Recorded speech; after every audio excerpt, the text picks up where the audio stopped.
Okay guys, tapos na tayong biyak at kayod ng laman ng mangga. So ito na siya guys. Isang bilaong malaki kanina doon na sa gitna ng bukid, nakabilad na.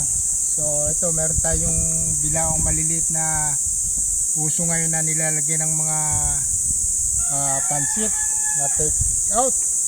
Hindi siya gawa sa kawayan kundi gawa sa plastic. At ito ang ating i-flex sa inyo ngayon. Ito, nakaisang balde tayo ng balat at buto ng mangga.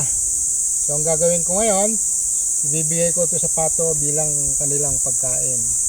So samahan nyo ako guys.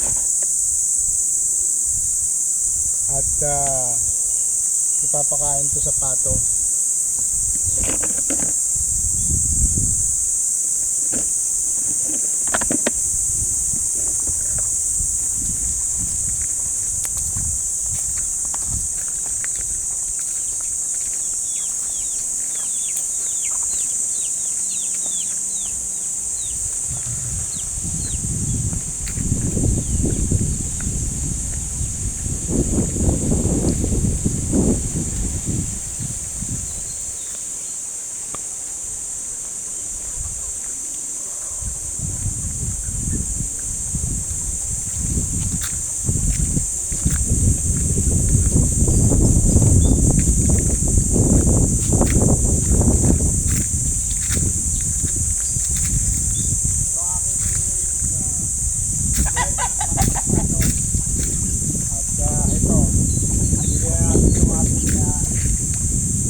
Ay na kayo.